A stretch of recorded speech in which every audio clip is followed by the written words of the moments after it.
Hello, welcome or welcome back if you're a returning viewer.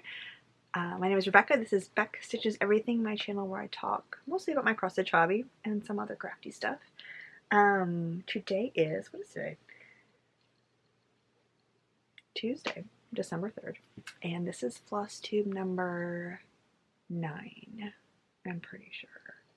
My numbering is getting a little bit wonky because I've had like a couple of extra random videos thrown into the mix. But yeah, thank you for coming and joining me today. Let's talk about some stitching. Oh, speaking of other random videos, so I wanted to start out by saying thank you so much to everyone who gave me such sweet, positive feedback on the vlog that I posted a couple weeks ago.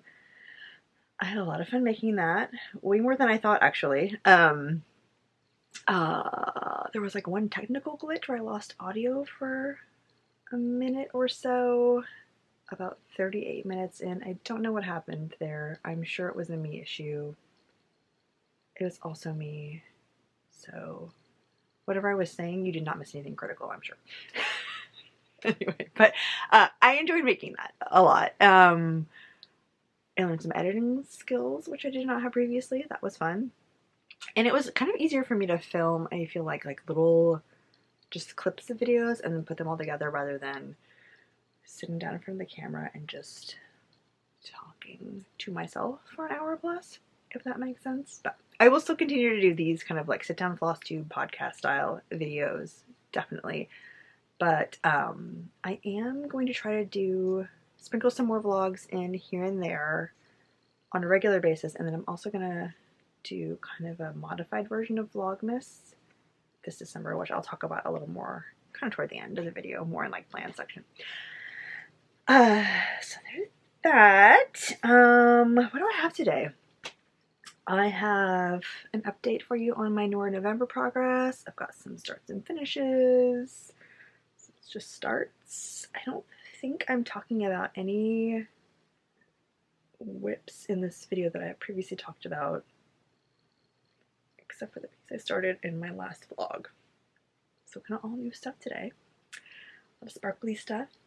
Got some knitting I'll save to the end, and I do have, I'll do like a little bit of a life, kind of like modified life update and like share a book that I enjoyed toward the end of the video too. So if that's not your thing, you can just click out after we're done with the cross stitch. Okay, so what should we start with? Let's start with the piece that I started and finished. And that is, and I ironed it too. She's so professional. This is, I've had her by Lindy Stitches. This is the November. It's from her airmail series, like all these different birds that look like postage stamps. I'm not sure if these are based on actual stamps. I don't know. I should know that. This is the November Oscillated Turkey. So I think probably like a lot of people, Thanksgiving is that weird no man's land holiday. It's shoved in between Christmas and Halloween, and there aren't that many great decorations for it. I don't know. I've never felt that compelled to decorate for Thanksgiving. And then Target had some good stuff this year, which I did not get a hold of. But anyway, so I thought we'll start. I'm gonna start doing some Thanksgiving style pieces that I can just kind of put out in that in-betweener time between Halloween and Christmas. So I started this and finished it, and I have the supplies to fully finish it. I've got the velveteen backing and the trim, all the called for Lady Dot Creates finishing bits. Just need to get the sewing machine out and do that. I think I might just do kind of like a mass finishing day soon and just try to fully finish a bunch of things that I've completed stitching on. So this is a little bigger than I envisioned, but I like it. I think it's going to make a perfect size pillow for display. I did it everything called for. So it's a mixture of Weeks Dye Works and DMC flosses. And then it is stitched 2/2 on 32 count Silver Moon linen by Zweigart. This is the first of these that I have done. Loved it. focusing on my face on my other camera today. I have a couple of other charts. I think I have the June and July one already, and I have ordered December and January. I would love to keep doing these and kind of have like a monthly one up in my home. And this piece of linen, God, I have plenty of space. I could do at least, gosh, probably 5 more on this piece of fabric. So he's so cute. I think Megan, the Seattle Stitcher, said he needs to be named Winston, and I agree with her. So that is my first piece. Start and finish on that one. What should we do next? Let's talk. I have a couple other things that are like mostly finished, so we'll talk about those. I completed, fully completed. This is a Mail Hill kit as one of the Jim Shore Santas. This is, I believe, Early Morning Santa. So it's on perforated paper, all the kit materials. Got DMC floss. Yeah, it's all DMC. And then some beads for the little chicken. I have a couple of more of these kits, and I'm kind of tempted just to like dive right in and start another one, but I think I'm going to try to hold off and maybe just do like one a year. Oh, I love him. I'm very happy with the way he turned out. I'm not completely sure I'm going to fully finish this one. I don't want to do it like the other ornaments that I've done. I don't know. I think I'm going to just kind of hold off on fully finishing.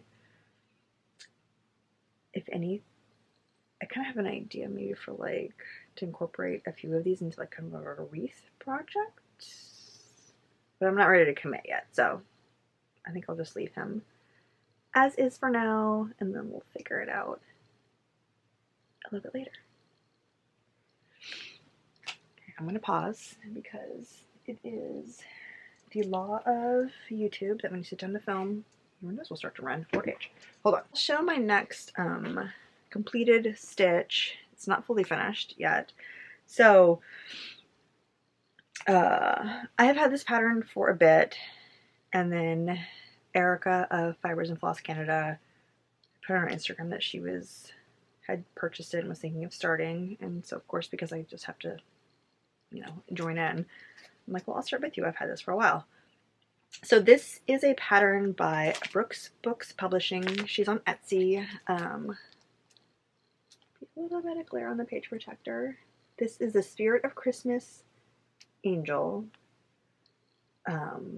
And there's a couple ways to do this. Like, she provides instructions if you just want to stitch her as one piece on a piece of fabric, or if you want to do her as a dimensional ornament and stitch her on perforated paper. And I opted to do the perforated paper version. And I'm going to turn her into a stand-up display piece. So I have completed all of the stitching for this, which is no small feat. So I'm going to try to show it. It's paper, so I'm not sure if I can do this so it doesn't show through the back too terribly. So here is the main part. This is stitched on a 14 count, I think antique brown, perforated paper by Mill Hill. She gives really great layout instructions in her pattern, and I'm pretty sure, like I should have just measured it before I started, I'm pretty sure I could have oriented it this way and still had space, and then would have been a little bit more efficient with using what we're having extra paper available. I just did it this way, but I think you could reasonably fit 2 per sheet of perforated paper if you did it the other way. She's beautiful. I love her. These are really deceiving, and Erica said the same thing too. This is some very dense stitching. And there's extra pieces that are on another piece too. So I kind of just became obsessed with this, just like went for it. But this was a lot of stitching. She uses DMC, and it's actually 3 strands of floss for the DMC stitching. So I think there's probably, gosh, 20 or 25 colors of DMC called for, and in the list of supplies it says you need 1 skein of each color. I think this, if you're going to do one of these and stitch it 3 strands like I did, I think you need actually 2 skeins of white floss, 2 skeins of 934, and maybe get 2 skeins of the 520. I completely used a full skein of 934, and then I used an entire skein of white plus a little bit. So just know that. She also calls for a couple of Mill Hill beads and 3 spools of Kreinik number 8 braid, which is a thicker Kreinik than you would see like on a Mirabilia or something like that. So I did have to order those pieces. Kreinik is still a little bit tricky to come by sometimes, so I got, I think, 1 or 2 of them from 123 Stitch, and then another one I had to buy through just like another random website I found, which I'll do that every once in a while. Like find a website that looks maybe kind of questionable, place a very small order, like, you know, $10, an amount of money that I'm willing to lose. But yeah, they came through and they shipped, and I got all that. So everything in this is called for materials. This might be a little bit darker paper because I think it calls for brown, and I think mine's called antique brown, but that might just be a naming difference. And then, so for her, like, her extra bits are on another piece of perforated paper. You see? So we have her wings and the little Santa stocking and like a little sampler piece. The original pattern calls for metallic gold perforated paper for these pieces. Mill Hill no longer makes that. So I took a piece of antique brown and I got gold metallic like Rust-Oleum spray paint, put this in a box and sprayed it, did like several light coats, and then I let it cure for a couple days, and I think it worked great. I'm not sure if you can, maybe you can see the metallic on camera. I don't think this is quite as reflective as the Mill Hill produced metallic gold, but it's pretty shiny. And you know, if I like held it for hours and hours and stitched, like maybe I would see a little bit of like sparkly transfer on my fingers, but it really stuck to this paper well. I'm happy with the way that worked out. So the stitching took a while. These are for their size, these are not the most economical thing to kit up. I don't know. There's a lot that goes into these for the size of the finished piece. Like I said, it's a little bit deceiving, but I have a couple more of these. I would absolutely stitch these again. And I do want to finish it as like a stand-up. So I think the way this cover model is, like, I think you kind of curve that main piece a little bit and then put a paper backing on and make a little stand. So I still need to do that. I'm having a little bit of trouble finding a backing paper that I think will work well. Most of the scrapbooking paper at my local craft store, which is like a teeny tiny Joann's, is more like cardstock thick, which I think will work well for the kind of piece you need to make it like stand up, like a picture frame, like that little bit. But I think I want maybe a little bit of a thinner paper to apply to the back of her and the back of the little pieces, just so, what was I saying? Oh, okay, camera cut out. I think what I was saying was I'm still kind of on the hunt for the perfect piece of kind of scrapbooking weight paper that's not like a thick cardstock to back this. And then she's gonna be ready to fully finish. But you know, that's gonna take a little bit of time too. Like I said, I think I just need to have like a full day to myself where no one bothers me and I can just like assembly line finish a whole bunch of things. So there's that one. All right. Let's see. Okay. Up next, I'll do my Nora November update. So, Nora November, if you don't know, is during the month of November. A lot of people will either stitch exclusively Nora Corbett patterns or put more focus on those patterns to try to get some progress in. So I started, if you watched my vlog video that I posted a couple weeks ago, when I went to Erica's house in Canada, I took quite a few things with me, wasn't really sure what I wanted to work on, and I ended up starting this. It is Rudolph. This is part of the Christmas Eve Couriers series by Nora Corbett. Yeah, so she's got patterns for all of the reindeer, a sleigh.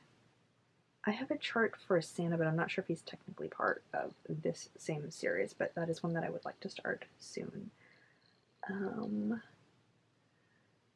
So yeah, I started this. I got a very small start on it at Erica's house, and then I got home and I got completely obsessed. So I had planned to start Moonglow this month. It did not happen. I had planned to put in some work on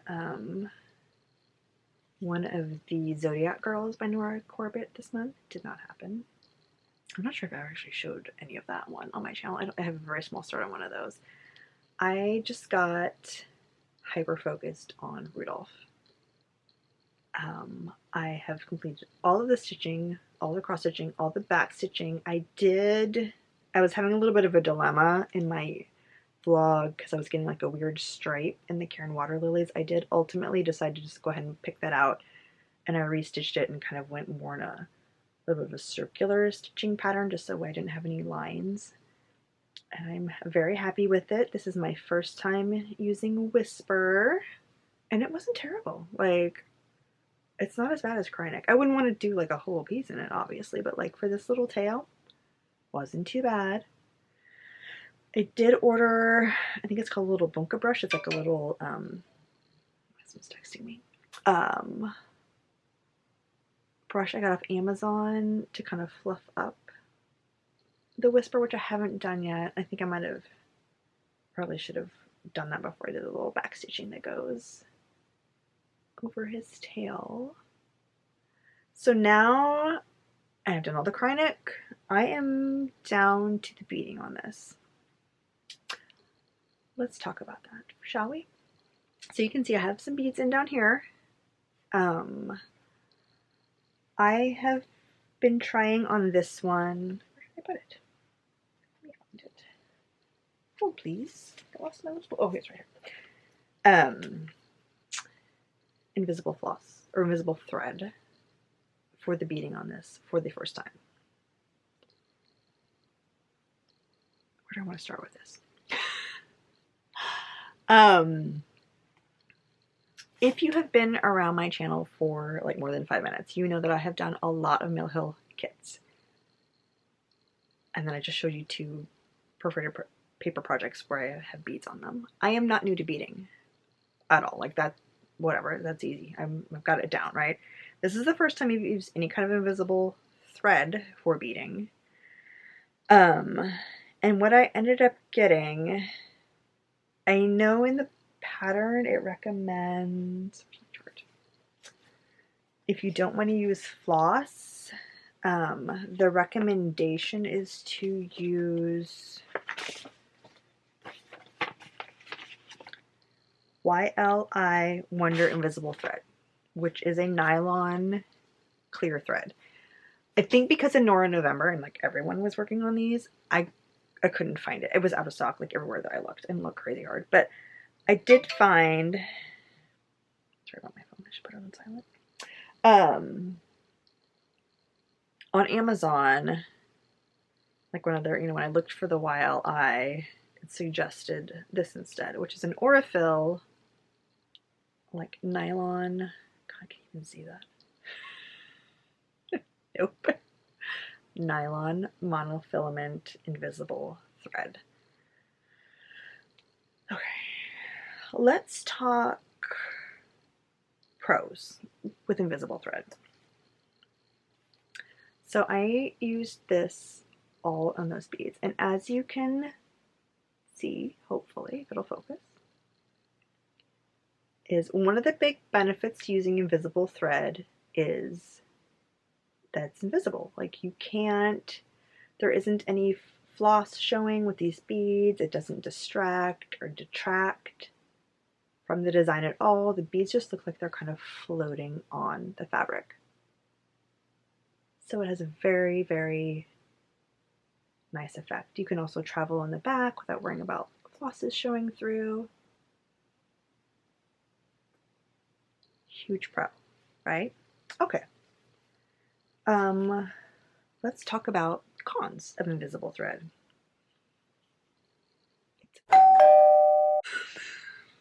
I'll bleep that out.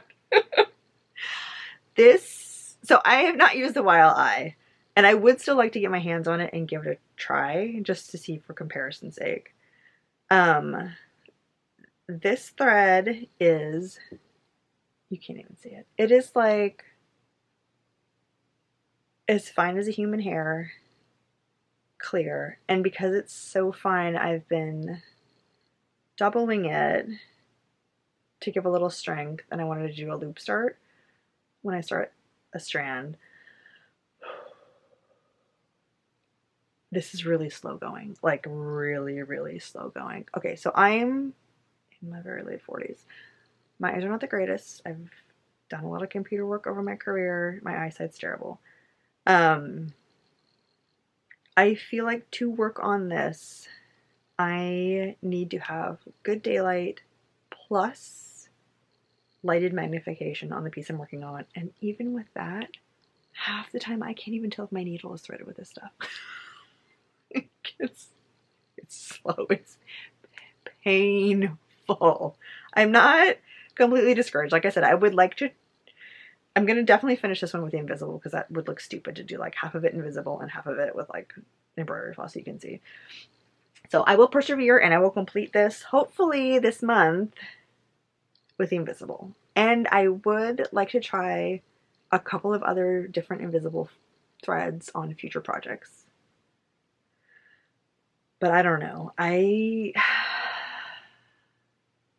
just not sure that the amount of effort that goes into using it is worth the payoff that you get in the finished project. The jury is out on that one. So we'll see. Yeah. So that's my Nora November update. But I would like to have him finished this month. So hopefully that will happen. We'll see. Get into, so I have, I think 3 more cross stitch things that I was going to share in this video. These are all new starts. And things that won't get finished until probably this time next year. So let's talk about them now. One of them is a very little start, super cute. It is the Gobble Gob by, let's focus on my face. This is not all blurry. That would really suck. By Plymouth Street Samplers. They have a number of these little kind of stacked animal pillows. They're so cute. This was kind of an impulse add to cart when I was getting some other stuff on 1-2-3 Stitch. So I have got a decentish start on this one. It's still in its little nerd tube and it's got, for whatever reason, 2 needles attached to it right now. So this is how far I am. I am stitching this with all of the called for flosses. So it's a mixture of Weeks Dye Works, Classic Color Works. Yeah, that's a 1 strand over 2 on 36 count. The fabric is from XJU Designs. It's called Drapple Brown. So it's kind of a creamy pinkish beige background with some darker brown modeling. And I will be finishing this into a pillow finish like the cover design. I put my phone on silent, but for whatever reason, when my husband texts me, it still makes noise. So sorry about that. Super cute. I have, yeah, a few of these patterns in my stash. They are adorable. And I still have this one in my Nora tube. I don't know. I might put a few more stitches in this tonight, and if I don't, I'm just going to take it off of the hoop and then tuck it away until kind of next fall to get more progress. So this one definitely will not be a finish this year. Will appear in my year-end whip parade, which I am starting to prep for. It's getting pretty epic. So I've had this next pattern for quite a while. I think it's one of the first ones that I bought when I was getting back into cross stitch, and it had just been kind of hanging out in my pattern stash, and it just felt like a good time to finally start it. This is Autumn Cloche by Hello from Liz Matthews. Pattern is charted in both NPI and DMC. I did the DMC version, and I am stitching it on, oh gosh, it is a 40 count linen. Forgive my hanging thread here.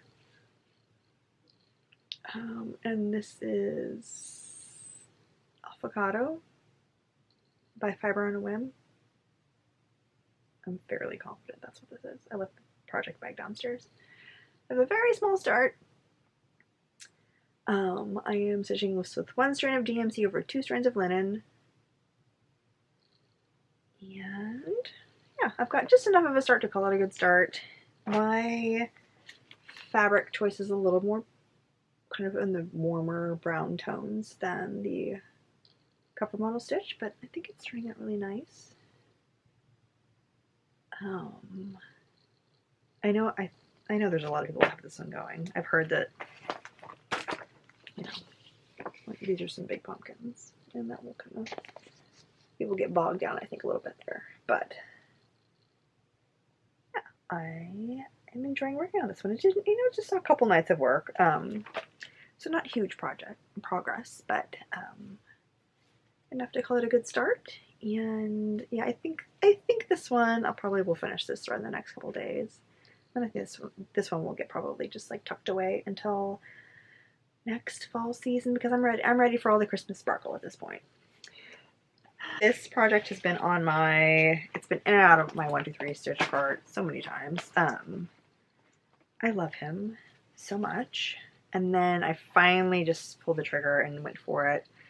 Memphis Sarah E. I think she's, if hers isn't finished, it's really close to being finished at this point. This is Sir Thomas by Glendon Place. I think what you can't really see in this cover photo is, so this is a mixture of, well, I used DMC, I'm using DMC for all the regular flosses, and then it's Rainbow Gallery, what are they called? There's a treasure braid, and then we have the silk lame braid. So we've got some very sparkly special flosses. I'm actually missing a few of these still. There was a few that were out of stock on 1-2-3 stitch. So you've got these gorgeous sparkly kind of silk blend flosses, and it also incorporates a lot of beads. So I think you can't really tell by the cover photo, but I feel like almost half of this is either specialty flosses or beading. So he's going to be very sparkly when he's done. And this is my very small start. You cannot even tell what it is. I did like a kind of a center design start. This is on a 32 count Zweigart linen. It's platinum. I had ordered a pearl as well, kind of just like as an option, but I ended up going with the more beige tone. So I've got just a small start, a little bit of DMC in here, and then these are some of the silk lame. yeah, and I just need to keep my eye out for when those other, like the few special threads that I'm missing are back in stock, so I can snap those up. But this one probably will be put away for, I don't know. I'm enjoying it. It's really fun to work on. Should I maybe make this like a, when's Thanksgiving?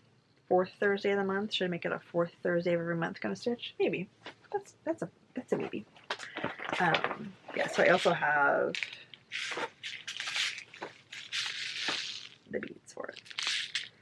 I am going to have to make a decision. I think I'll do all the DMCs and the specialty threads just kind of like at the same time, and then save the beading toward the end, until the end. I need to see at that point if I need to get like a giant Q-snap frame. I'm going to need something to be able to accommodate the entire design, so I don't have beads that are like smushed into a hoop or a frame. So at that point I might either need to figure out, finally make a decision on either a scroll frame or just go for it and get like a huge 17 by 17 Q-snap. That's a problem for like future Rebecca, so we'll figure that out down the road when we get closer to that point. Okay, that's all the cross stitch that I worked on. Giveaway. So in my vlog that I posted a couple weeks ago, I kind of snuck in a little giveaway in the middle of it. I am going to give away my copy of the chart of Barbara Anna Designs Goth Flight. So I have completed this. And I asked for anyone who wanted to enter to use the word candle in their comment. And then I used a random comment picker today to pick our winner. And our winner is Hanson787. I have to get used to filming on an actual camera instead of my phone. So Trisha, if you are watching, please send me an email at my email that I'll list in the description box below, or you can message me on Instagram and let me know that you are the winner of this chart. Give me your address and I will get that in the mail to you so that you can stitch it as well. So congratulations. I had a note to talk about plans, but I also feel like I'm really terrible at planning things. Like I'll say I'm going to do whatever at my crafting, and then ultimately I'm just gonna work on what I want to work on because of my mood.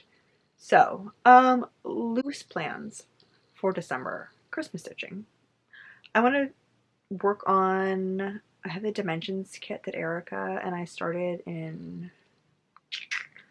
July when we met up. I have like still the same 20 stitches in that, so I would like to put some actual work into that. I have a few of the little Mill Hill like Christmas Village house kit, house buildings. So I have a few of the Mill Hill Christmas Village building kits. I might start one of those and see if I can finish it. I don't know. Just holiday stitching, I think, is really ultimately my plans for December. I'm missing my samplers too. So if I get burnt out on all the Christmas stuff, those might just kind of work their way back into the rotation. We shall see. Yeah, so that's really it for cross stitching.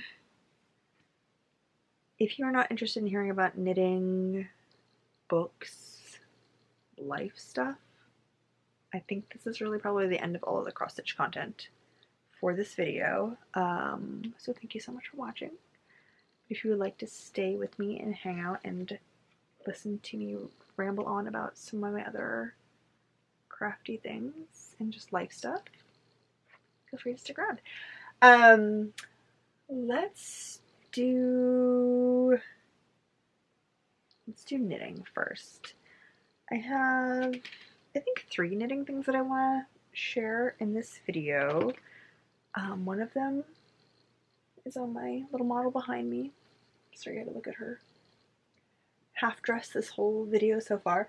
So up on her, I have started the I'm gonna look up the actual like pattern name of this. This is the Pearl Soho. So this is the Pearl Soho Simple Stripe Pullover.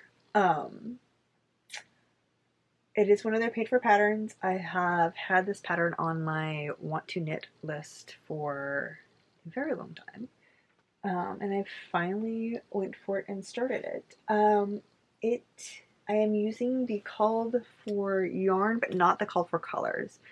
So this is knit in the Pearl Soho Cashmere Merino Bloom yarn. This color I've had hanging out in my stash for a while because I bought it for a different project and never knit it. This color I bought more recently. You can tell because the labels have changed in the time in between. This yarn is 75% extra fine merino wool, 25% cashmere. It feels like a dream. It is kind of an investment yarn. Yeah, it's not the cheapest. Pearl Soho also does have pretty regular sales, so I think kind of like watch for sales. The colors I'm using are this is Honey Pink, which I don't know if they even sell this one anymore. I couldn't find it. And then Night Blue. So I'll insert a photo of like the cover picture here. That one is done more of like gray tone, so mine's a little more kind of navy and like camel kind of color, creamy beige color. I only cast this on like a couple nights ago, and I did all this in a day. So you cast on at the neckline, you do 1x1 ribbing in a stripe pattern. There's some very interesting construction with like a short row situation that happens at the neck. That was something I'm not a brand new knitter. Like I don't knit all the time, but I would consider myself like intermediate, definitely. Just because of the construction of that short row and the neckline, and you have like a set of stitches on a double point over here, and a set of stitches on a double point over here, and then other stitches in the center on a piece of scrap yarn. This is like not really, I don't think it's super beginner friendly. I don't want to dissuade anyone from like trying anything, because if you're determined, you can just do it. But there is a minute in this where there's kind of a lot going on. And even me as a more experienced knitter was like, what is happening right now? So just know that. But I think once you get past that point, then you're just cruising, right? You're just doing your raglan increases for the sleeves. And then we'll get to a point where I'll divide for sleeves. And then it should be smooth sailing from there. And I think this is going to be so cozy and just so comfortable to wear. I'm very excited about this. I'm very, very happy with this project. Knitting projects that I wanted to show. One of them was a piece that got a little bit of time in the vlog that I posted. I worked on it a couple little sessions, like a morning knitting and then on the ferry on the way home from my trip to Canada. So this is kind of tangled. Vertices Unite by Stephen West. I will try to find a photo and insert it somewhere in here.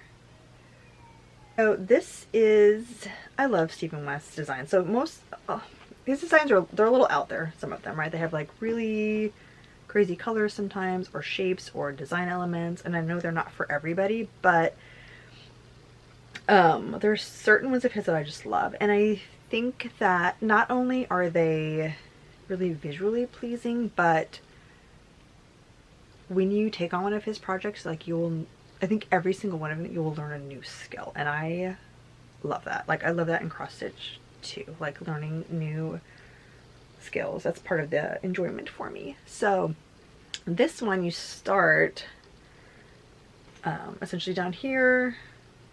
It's a stripe pattern, and then you will like kind of end up making this like kite shape, sort of weird thing here, and then you pick up stitches over here, and there's more striping, and there'll be more picking up, it's just, it's very interesting. I am using a Madeline Tosh, I'm pretty sure it's Madeline Tosh, like a lightweight, kind of like a sock yarn weight, so it's like a fingering weight blend of wool and nylon. I've just had these yarns in stash. I'm not 100. If someone really wants to know the colors that I'm using, send me a message or put a comment and I can find my order history and like get that for you. But off the top of my head, I don't know. So it's a mixture of like kind of like pinky neutrals, plums. There's like a golden yellow. And then I'll have, this one is not in there yet, but like a more of a pink color. I had a moment of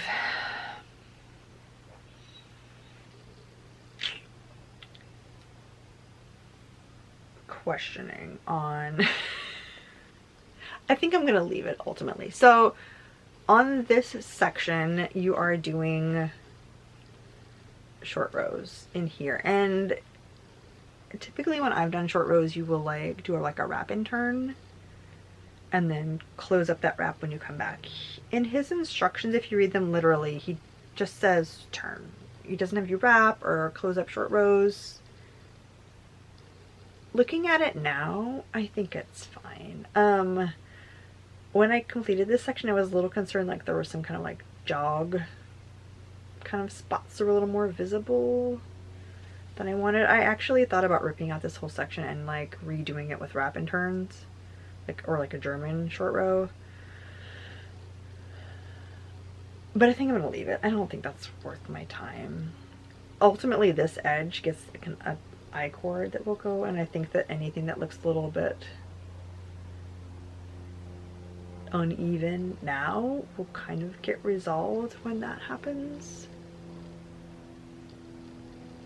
So yeah, I think this one's been in a little bit of timeout just because I wasn't sure. I don't want to proceed with the next section until I'm sure if I want to leave that section as is. But sometimes you just need a little bit of distance, so I think the more I actually look at it, I'm like, it's fine. It's not gonna bother me. I don't think it will. For me personally, like even if I spend hours knitting something, I would rather, if I'm not happy with the way it looks, I would rather rip it out and redo it, because if I just leave it and I don't like the way it looks, I know I'll never actually use it. And we're also very like so much more critical of our own crafty stuff than we are of anyone else's. So I'm just gonna nitpick my stuff to death. Anyway, so that one I think we'll just proceed with that one. And then I also had made some pretty decent progress. So we went to Portland twice in a week's time. We went down the weekend before Thanksgiving to see my kids and do like an early Thanksgiving on Sunday night. And then we came home, and then we went back on Wednesday and stayed with my brother and sister-in-law and did actual Thanksgiving at their house, which was a blast. It was like they had like 17 people. It was like Friendsgiving, like a little bit of family, tons of friends, lots of food, lots of wine. So I, as per usual, like overpacked perspective craft projects that I could work on, and I had kind of wanted to start another Mill Hill, maybe one of the Jim Shore Santas in the car. I keep trying to cross stitch in the car. Even on a big count, I just can't do it. I made some big progress on the half and half wrap that I'm working on right now. Ooh, this is another pattern by Pearl Soho. This is a free pattern of theirs. It is done in linen quill, which is a glorious yarn. I love it so much. I have completed one of these. I have this one in progress. I have another one in progress, and I have plans for many more. This is great. This is great car stitching. Like, once you've got this pattern down, it's just garter stitch and short rows. You don't have to be paying attention to a chart. It's just mindless knitting. Playing with the different color combinations is super fun. And it's just, you stay warm while you're knitting it. It's just like a big wearable blanket, and I am all about that life right now. So I am currently, if you do the larger size of these, it will call for 3 skeins of linen quill in each color. You will have leftovers, like you won't use 3 full skeins, but you'll definitely have to get into a 1/3 skein for each. So I am now on, and I feel like the first skein of the first color takes forever, and then you're cruising, and then you hit the 5th skein, so like your 2nd skein of 2nd color, and that seems to take forever, and then the last one you'll be cruising. So I'm now in the 5th skein, so we're in the thick of it now. But I love, and maybe I'll have this one finished by Valentine's Day. This is like perfect Valentine's. Yeah, I love this. Like I said, it's just easy, great car knitting. So yeah, a trip from our house in the Seattle area to Portland, if all the stars align and all the traffic gods smile on you, that trip should take about 2.5 hours. That never happens. So the trip from here to Portland could take anywhere from 2.5 hours under ideal conditions, or it's taken me 7 hours before. No one knows. You don't know till you get in the car. So during the holiday time, it took, I think it was like 4+ hours each way for us. So I got a lot of car knitting in. That was great. Yeah, so it went fast for me. I just kind of like zoned out and did my knitting. My husband likes to listen to like history lectures or Civil War documentary kind of style. I don't know. I can't. Some of the stuff he listens to, I'm like, you drive while you listen to this? I would fall asleep. But I did manage to, like the last hour of one of the trips, I did manage to indoctrinate him. I like, can I play a podcast? So I've been listening to the Magnus Archives. I listen on Spotify. Cam from Cam the Stitchers talked about it. Michaela from Cinematic Stitches has talked about it. If you like creepy, kind of like Alfred Hitchcock, Twilight Zone-esque stories, they're short, you know, maybe each one's probably like 15 minutes. Yeah, like just kind of like creepy ghost story. It's so good. If you like that kind of stuff, I highly recommend it. There are a lot of episodes, and I'm early on into it, so it's right now it's just they feel like standalone stories, but I think that later on in the series these creepy stories kind of start to link together. So recommend that if you have not listened yet. All right, let's do one book. I am trying desperately to break out of this reading slump that I've been in for a while. Partially it's that a lot of books just haven't been like hitting with me and I'm just losing interest. Part of it is I've been doing a lot more crafting, and so I'm not reading as much just because I'm taking that time to like cross stitch or knit instead.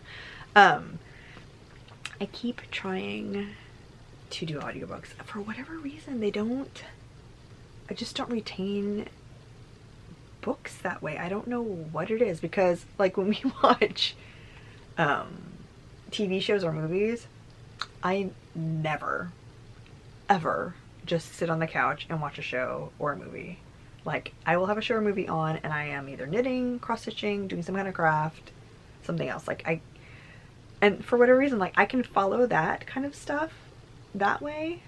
I don't know what it is with audiobooks. Like I listened to half of one when I was driving up to Canada to Erica's house, and felt like I was really engaged in it. And then I didn't listen to it for a few days and went to put it on when I was cooking dinner one night, and I'm like, I don't even remember I remember nothing of what's happening in this book. So I'm still struggling with that. But I have a goal of next year of trying to read like X amount of pages per day, just to get me back in that reading mode. I used to read tons. I am also having some schedule life changes that might enable me to read more. More on that later. Anyway, so I have read a few good things in the last month or so. A couple I won't talk about now. I've actually thought about maybe doing like a separate book channel. We'll see. One of the things that I like about doing a Flosstube is that I feel like it keeps me a little more focused, and not really, I'm still all over the place, but when I'm working on craft projects, I do think about like having things to show, like from a content creator standpoint, if that makes sense. So I mean, I would do this stuff anyway, but I think it focuses me a little bit more, just so I have progress to show in videos. And I think the same might apply to books. So I have a huge reading backlog that I would like to start chipping away at, and I think that if I had a book channel where I was talking about those kinds of things, it might motivate me to stick with reading plans a little more. We'll see. If I do end up doing that, I will let you know if you're interested. Okay, my battery died. I've replaced it, and we are losing daylight rapidly. So I'm going to talk about a book that I read recently. It's not the most recent book I read. It's not even my most recent 5-star read, but this is one that I feel like I would recommend to a lot of different readers. Some of the other things that I've read recently that I really, really loved, I know were kind of weird, so probably wouldn't have like a mass appeal. So one that I did want to talk about that I actually read when we were on vacation in Europe, and I have only the ebook, so I'll put like a little picture here, hopefully, is called The Wedding People by Alison Espach. Espach, I think is how you pronounce her name. I heard about this book through Peyton of Book in Hand. She has an amazing booktube channel. So she talked about this book, and it's not something that I would usually choose. Default's usually like darker stuff, like horror books or like dark literary fiction. Like, I don't tend to gravitate towards, I would describe this a little more like contemporary fiction. And it was a Read with Jenna book club pick.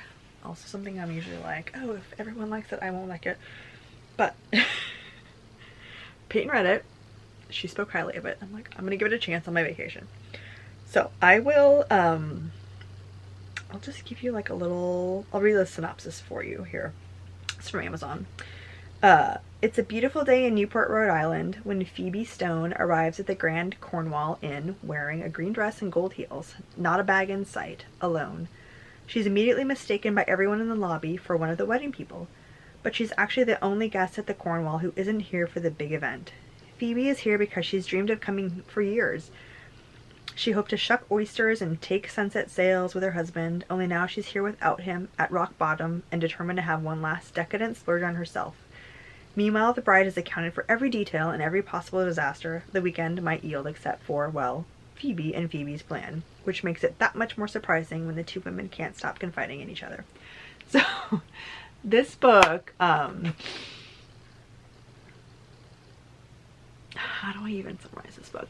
Most of the book is Phoebe is like an adjunct professor. She's married to a man who is a professor at a university, and her life's just not going well. Like, her career's not going where she wanted it to.